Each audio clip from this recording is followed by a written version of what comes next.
প্রিয় শিক্ষার্থী, এসএসসি পরীক্ষার্থী ২০২৫ আম তোমাদের পরীক্ষা শুরু এপ্রিল মাসের ১০ তারিখ থেকে।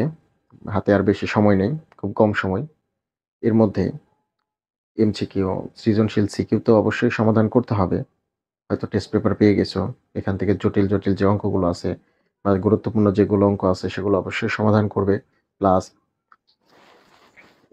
এমসিকিউ যেগুলো আছে এগুলোও তোমাদের সমস্যার সমাধান করতে হবে। তো একটা বিষয় আছে যে সমাধান করতে পারো, কিন্তু সময় থাকে না। এই জন্য খুব কম সময়ে এবং সহজে কিভাবে এমসিকিউ সমাধান করা যায়, তো সেটা আজকে দেখাবো। খুব কম সময়ের মধ্যে আমরা এমসিকিউ সলভ করব। তো আজকে উচ্চতর গণিতের ১০ম অধ্যায় দ্বিপদী ও বিস্তৃতির ২টা এমসিকিউ সমাধান করব। তো দেখো, এখানে একটা বলছে যে x cube minus 3x square plus 3x minus 1 whole power 4 এর বিস্তৃতিতে পদ সংখ্যা কত। তো এখানে কি বের করতে বলছে? পদ সংখ্যা, মানে কতটা পদ পাবো। তো এক্ষেত্রে সূত্রটা হলো, পদ সংখ্যা যদি আমাকে বের করতে বলে, পদ সংখ্যা হবে n প্লাস 1। তো এখানে n এর মানটা আগে আমাকে বের করতে হবে। এখানে আছে x cube minus 3x square plus 3x minus 1 whole power কত আছে? 4 আছে। তো এখানে আমরা দেখব যে এখানে একটা সূত্র যায়। কি সূত্র যায়? যে A cube minus 3 square B plus 3 A B square minus B cube. এটা হচ্ছে A minus B whole cube এর সূত্র, মানে X minus 1 whole cube, X minus 1 whole cube, এবং পাওয়ার কত আছে? 4 আছে। তো এটাকে আগে ভাঙাই নিতে হবে।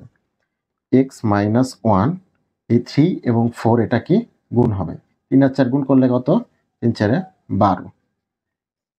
তো আমি এখানে n এর মান কত পেলাম? 12 পাইছি। n এর মান পাইছি 12। তো এখানে কি বলছিলাম? পদ সংখ্যা নির্ণয়ের সূত্রটা n প্লাস 1। তাহলে n এর মান যেহেতু 12, 12 প্লাস 1, তাহলে এখানে পদ সংখ্যা কয়টা পাবো? পদ সংখ্যা পাবো 13। তো সঠিক উত্তর হবে কোনটা? এটা। তো এটা খুব সহজে সমাধান করা যায় এভাবে। যেমন আমি এখানে কি সূত্রটা করে দিছি বোঝার সুবিধার্থে। তো তোমরা যখন করবা তখন এটা দেখেই বুঝতে পারবে যে cube minus 3 square B plus 3 B square minus B কিউবের সূত্র। মানে এখানে কিউব পাচ্ছি, এখানে 4 পাচ্ছি, 3 4 12। পদের সংখ্যা যেহেতু একটা বেশি হবে, মানে n প্লাস 1, 12 একে 13।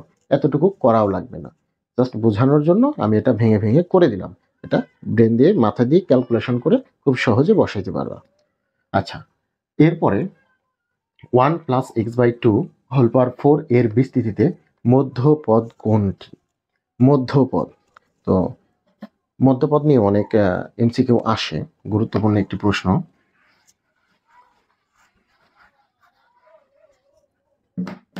এখানে n এর মান কত? n equal to 4। যেহেতু এটা জোড় সংখ্যা, তাহলে এর মধ্যপদ কত হবে? 4/2 প্লাস 1 তম পদ। 2 প্লাস 1 তম পদ হবে কত? মধ্যপদ। 2 প্লাস 1 তম পদ বা 3 তম পদ।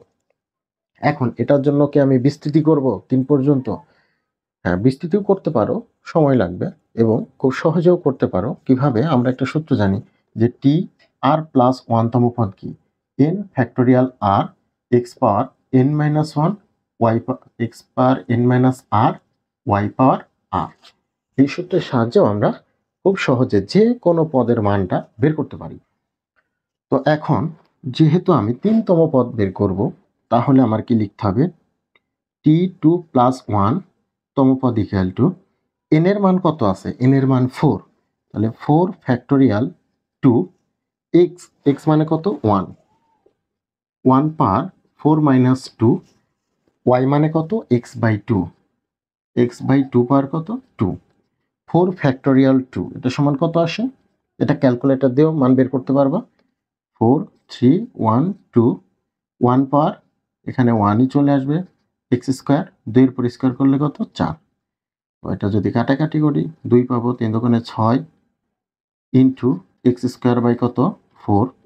আবার যদি করি তাহলে 3 দোকানে 6, 2 দোকানে 4, 3x square divided by 2। 3x square divided by 2 কোথায় আছে? এই যে এই জায়গায়, গ নাম্বার হচ্ছে উত্তর।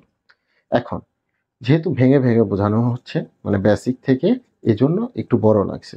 যখন তুমি এটা করবে তোমার কাছে অনেক সহজ হয়ে যাবে এবং এই ক্যালকুলেশনগুলো তুমি ক্যালকুলেটরের মাধ্যমে বা গ্রাফে অনেকগুলো স্কিপ করে করতে পারবা। আসলে এমসিকিউ সলভটা হচ্ছে নিজের মতো করে নিজে কত শর্টকাট করতে পারি। যেহেতু এমসিকিউ আমাকে দেখানো লাগে না, এমসিকিউ আমার এক্স্যাক্টলি উত্তরটা প্রয়োজন, এজন্য নিজে যত শর্টকাট করতে পারি এই শর্টকাট সিস্টেমটা করে আমি উত্তর বের করব। তো এই যে এখানে যেগুলো করলাম এগুলো তোমরা ক্যালকুলেটরে খুব সহজে এবং রাফে যেমন এই যেটা ভেঙে দেখাইলাম এটা ডিরেক্টলি ক্যালকুলেটরে মান পাওয়া যায়, এভাবে তোমরা করতে পারো। ধন্যবাদ।